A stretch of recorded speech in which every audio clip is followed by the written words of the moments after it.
Hola a todos y bienvenidos a Invexic. En el vídeo de hoy voy a presentar un análisis completo de la compañía Pepsi, que ha sufrido fuertes caídas en bolsa en las últimas semanas y meses. Vamos a ver qué razones hay detrás de esta caída y a valorar si está a unos múltiplos y a unos precios interesantes o no. Al final del vídeo vendremos como siempre a la página web de Invexic.es, al apartado de los rankings para ver qué puesto ocupa los precios actuales. Recuerden que los rankings ordenan las empresas por prioridad de compra para los precios actuales, ¿de acuerdo? Y también recuerden que tienen los apartados de servicios en los que ofrezco análisis individualizados a petición, y el apartado del foro en el que podéis discutir sobre vuestras empresas favoritas con otros usuarios y conmigo mismo. Así que sin más dilación vamos ya con el análisis. Recuerda que los contenidos de este vídeo y canal son exclusivamente educativos e informativos y no constituyen una recomendación de compra, venta o mantenimiento de ningún activo. Cada inversor debe realizar su propio análisis y es responsable de sus decisiones de inversión. En primer lugar, si nos venimos al gráfico de cotización, podemos ver la fuerte caída que ha sufrido la acción, desde prácticamente los $200 por acción en mayo del 2023 a los 130 actuales. Es una caída de aproximadamente el 30-40%. Es bastante importante, es verdad que es en un periodo bastante largo, pero vemos que claramente está en valoraciones de aproximadamente el año 2020. Esto se ha debido a varios factores. Principalmente lo podemos achacar a revisiones a la baja de beneficios. Los márgenes empiezan a apretar, ¿vale? Sobre todo las expectativas de los márgenes que se tienen para los próximos años creen que van a ir más justas, sobre todo en el margen neto. También ha sufrido una caída bastante importante en los últimos días como consecuencia de la imposición de los aranceles, que son bastante significativos, son de aproximadamente un 25% para el aluminio, que le afecta bastante a la producción de las latas, ¿no? Por parte de Pepsi, a ese pago por el embotellamiento o la distribución, ¿no? En latas. Y también un 10% le afecta a los concentrados porque no se producen directamente desde Estados Unidos. Los concentrados de Pepsi se producen en Irlanda y después se envían a la fábrica o ya sean de Estados Unidos o de Europa, y a partir de ahí ya se distribuyen. Entonces esas importaciones tienen un gravamen del 10% y esto le afecta también. Y además tiene, cuando antes eran todo vientos de cola y era todo a su favor, en cuanto al consumo y demás, en los últimos años ha habido un cambio de tendencia importante por parte del consumidor. Se están mostrando más sensibles al precio, es decir, se van a marcas blancas y también están prefiriendo opciones más saludables. Esto puede, en definitiva, reducir los márgenes de Pepsi. Y además, no solamente el consumidor, sino que por parte de la salud pública se están llevando a cabo medidas, nuevas políticas que van encaminadas a la eliminación gradual, por ejemplo, de colorantes alimenticios artificiales o restricciones en programas específicos alimentarios que pueden obligar a Pepsi a tener que reformular los productos y adaptarse, con el riesgo que eso conlleva. Vamos a pasar al análisis fundamental. Empezamos con los ingresos. Fíjense, la tendencia de los ingresos desde el año 2002 es claramente positiva. ¿Qué ocurre? Que desde el año 2010 hasta el año 2019 prácticamente ha habido un movimiento plano de los ingresos. A partir del año 2020 es cuando vuelve a la senda alcista, y esto se debe principalmente a la fuerte impresión monetaria que ha habido por parte de los bancos centrales. Es decir, que realmente los ingresos tampoco es que se hayan aumentado mucho de manera orgánica desde mi punto de vista, sino que al final, si tenemos en cuenta la fuerte inflación que ha habido como consecuencia de las medidas COVID, yo creo que hemos empatado realmente con respecto a la inflación, lo cual no está mal, pero hay que tenerlo en cuenta. Los beneficios han crecido en torno a un 5,41%, si tenemos en cuenta la tasa de crecimiento anual compuesto en los últimos 7 años, que es más o menos lo que lo ha hecho la inflación si lo hacemos compuesto, ¿no? Si distribuimos a lo largo de estos últimos años.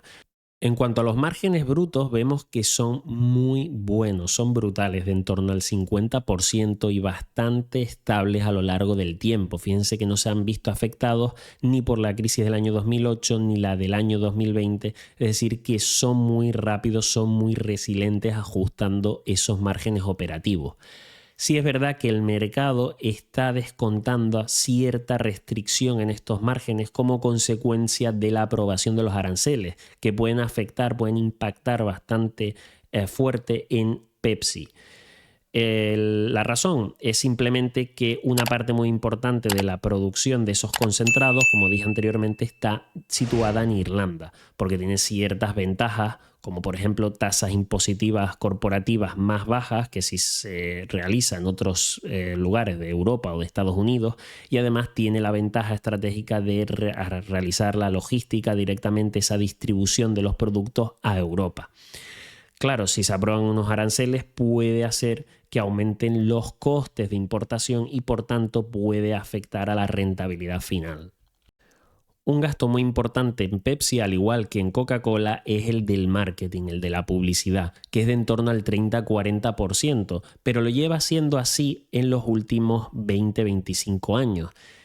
A medida que ha aumentado los ingresos, también han aumentado de forma más o menos proporcional los gastos de ventas. Así que en este sentido yo no veo ningún problema.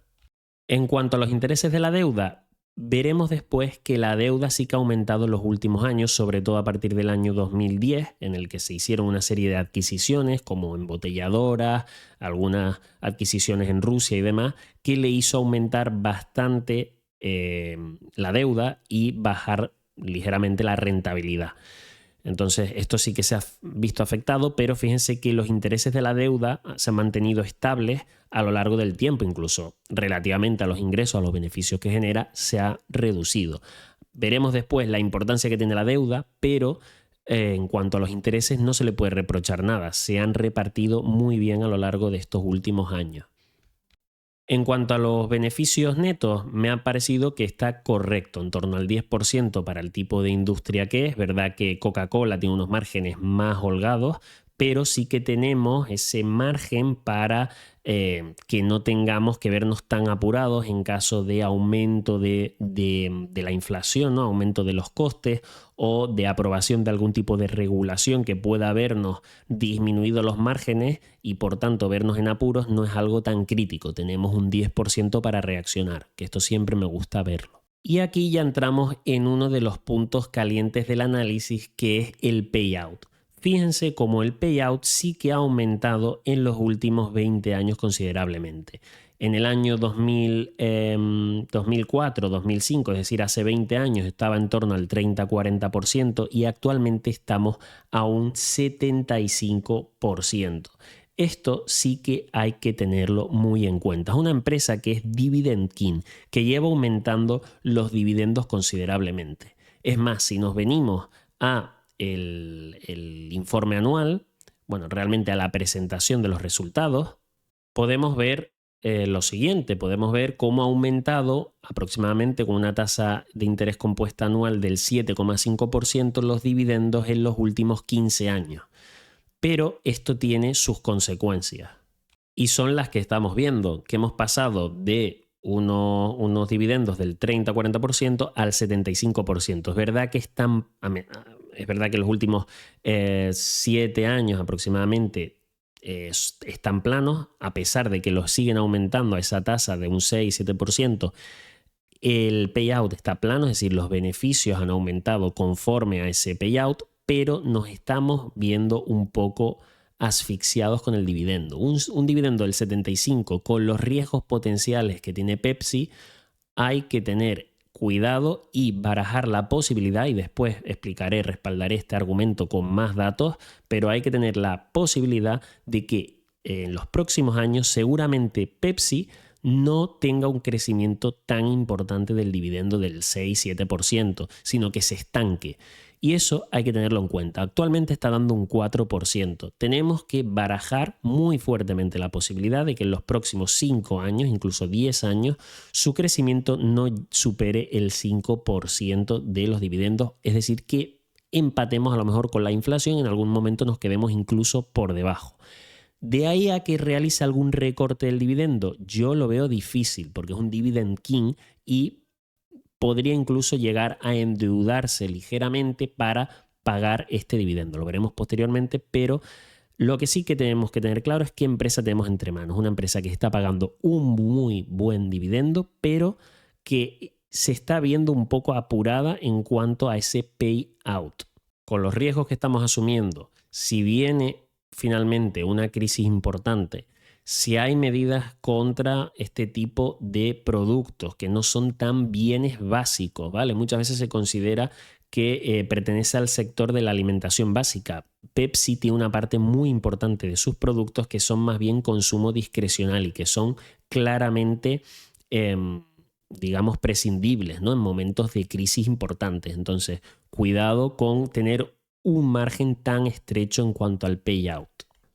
En este gráfico muestro los intangibles del fondo de comercio y otros intangibles frente a los activos totales y si bien es cierto que representa una parte importante, la suma de ambos de aproximadamente un 30 o incluso 40%, lleva siendo ese 30-40% históricamente proporcional a los activos totales. Así que no veo ningún problema y además está a la par de los competidores como Coca-Cola, que tiene ese 30-40% por todas las marcas y también, bueno, algún ajuste contable que se haya hecho por adquisiciones y demás, pero sobre todo también por esas marcas se consideran como activo, pero lo importante es que está a la par con otras empresas del sector, así que no me preocupa. Lo que sí me preocupa más es la deuda. En este gráfico represento la deuda neta con respecto al tiempo y se pueden fijar cómo en el año 2010 hay un salto bastante importante con respecto a los anteriores y a partir de ahí sigue una tendencia claramente creciente, que esto no sería preocupante, pero sí que lo es. O sea, por sí solo tener deuda neta pues siempre es algo preocupante, pero si tus beneficios crecen muchísimo más, pues no lo sería tanto, pero en este caso sí que me preocupa porque estamos ya rozando aproximadamente, si tenemos en cuenta la deuda total es 49 billions, la deuda neta 38, podríamos decir que estamos aproximadamente siendo más realistas o siendo un poquito más conservadores en una deuda de 42-43 billions, para el beneficio el actual que tiene la compañía en términos de EBIT, estaríamos aproximándonos a la zona de 4 veces EBIT. Estamos entre 3,5 y 4 veces EBIT, estamos en el límite de la deuda. Es verdad que los intereses no nos ahogan.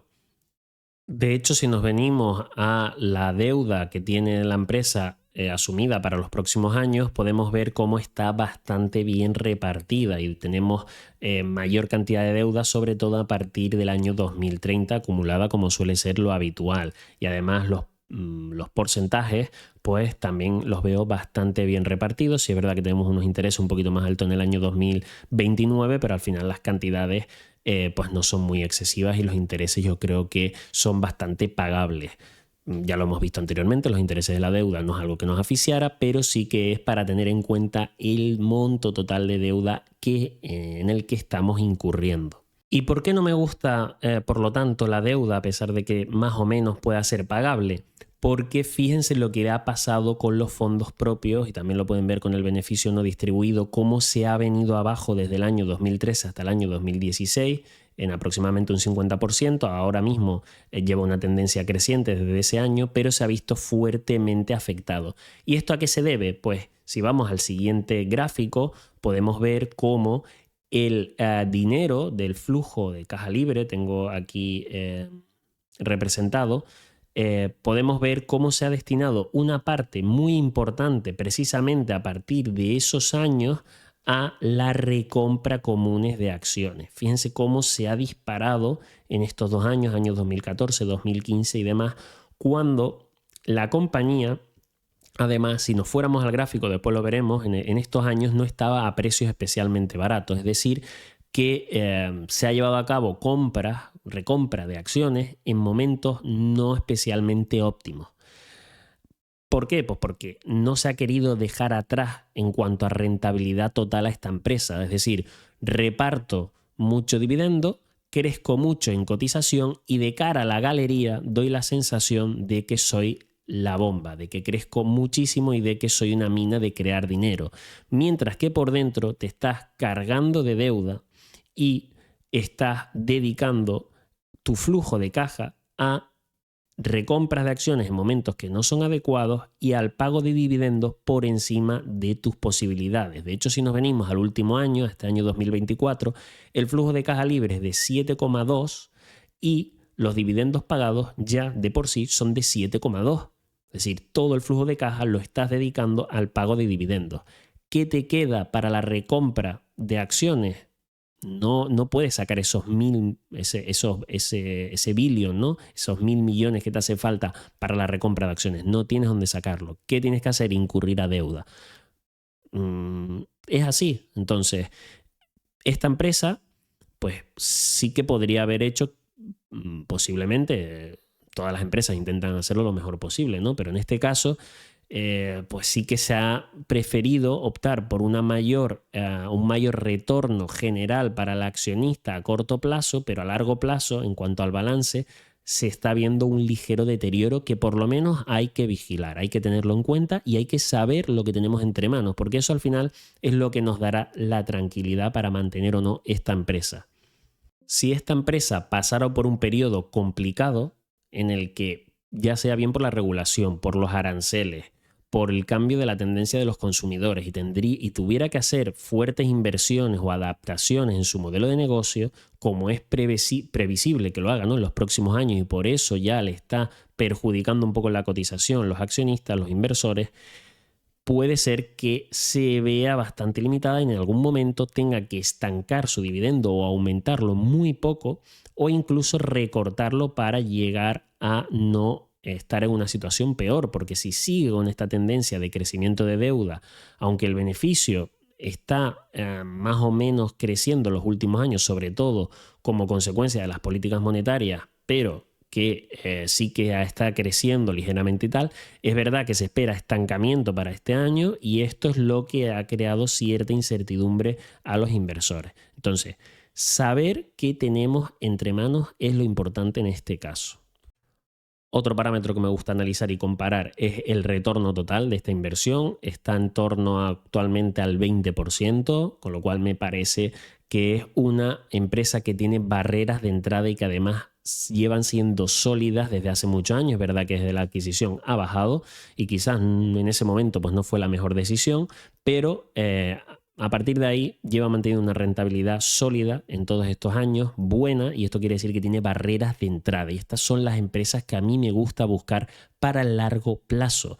Que en algún momento tiene más deuda, tiene menos y demás, sí, es importante, pero me gusta ver que tiene barreras de entrada y eso se ve en el roce y se ve entendiendo el modelo de negocio. Y creo que esta empresa puede aguantar y hacer las cosas bien a medio largo plazo, que eso es lo que nos interesa. No que tenga unos fundamentales robustísimos, que también, sino si es adecuada en cuanto a retorno, en cuanto a rentabilidad, quiero decir, sobre el capital, y esto nos da una idea de las barreras de entrada y de lo fuerte que puede ser este negocio a largo plazo. Recuerden que si les está gustando el vídeo podéis dejar un like para yo saberlo y seguir trayendo contenido similar al canal, y también podéis dejar en los comentarios pues cualquier opinión, cualquier valoración sobre esta empresa o cualquier otra, y agradecería que pusierais alguna empresa que queráis que añada en el ranking o que analice en próximos vídeos, porque voy a hacer un vídeo recopilatorio de peticiones por parte de los suscriptores. Así que agradecería mucho esos comentarios y que compartáis con aquellas personas que creáis que le puede interesar este análisis. Pasando al apartado de valoración, lo más interesante que tenemos aquí es la rentabilidad por dividendo. Fíjense cómo actualmente está dando máximos de 4,6. Es decir, si sabemos a lo que vamos, sabemos que tenemos una empresa que actualmente está dando un 4,6 y que puede que nos lo suba a menos de un 5% en los próximos 5 o 10 años. Entonces, sabiendo esto y sabiendo que podemos tener alguna caída puntual por algún cambio en políticas o del giro de consumidor en cuanto a su sentimiento con esta empresa o a cuanto a su preferencia, ¿no?, de consumo, y tenemos eso claro, creo que es una empresa que está a unas valoraciones interesantes en cuanto a rentabilidad por dividendo. En cuanto al PER, pues está en el límite. ¿vale? Está con un PER de 19, vamos, de 20 veces, el último, con una media de 22 veces y un mínimo de 13. Es decir, estamos bastante alejados de los mínimos que se llegaron a alcanzar en el año 2008-2009. Una valoración razonable la podemos encontrar en mejor medida si nos venimos al PER Forward, ¿vale? Si nos venimos al PER Forward, lo tengo por aquí, fíjense que el mínimo está en unas 16 veces desde el año 2013. Esto me parece más razonable que lo que vimos anteriormente, que había un poco de oscilaciones muy bruscas debido a, pues, a cambios en el BPA, en algunos ajustes que hizo la plataforma. Pero si nos venimos al forward o al normalizado, que este sí que tiene en cuenta otros ajustes y me parece más preciso en este caso, fíjense cómo la última valoración a PER Forward, es decir, para el beneficio de los próximos 12 meses, es de 17. Estamos cerquita de esos 16 que están en el mínimo y bastante alejados de las 21,5 veces que tiene de media este negocio. Para el roce que tiene, para la rentabilidad por dividendo que da, para el tipo de negocio que es, lo veo interesante, pero sabiendo lo que tenemos entre manos, repito. Pasando ya al análisis puramente del precio, fíjense que desde el año 2008 ha seguido esta tendencia. Fíjense cómo es muy difícil que atraviese la media móvil de 1000 sesiones, que es una media bastante interesante para el largo plazo, como la ha perforado en alguna ocasión, sobre todo con el COVID, y desde el año 2008 no la había perforado tanto. Estamos en un 20% por debajo de la media móvil, además sostenido en el tiempo. Estamos actualmente acercándonos a un punto de suelos muy interesante, ya lo pinchamos con la crisis arancelaria, ¿no? Pero a mí me parece que toda esta parte de aquí, a precios COVID, podría estar a unas valoraciones interesantes. Puede seguir cayendo, desde luego. Yo no atacaría tan fuerte en esta zona, sí que podríamos hacer una primera entrada, pero con conocimiento de que puede caer todavía más abajo y que es un modelo de negocio que está en cierto cuestionamiento por parte del mercado. Y así lo tenemos que considerar. Es decir, que ya estamos a precios COVID.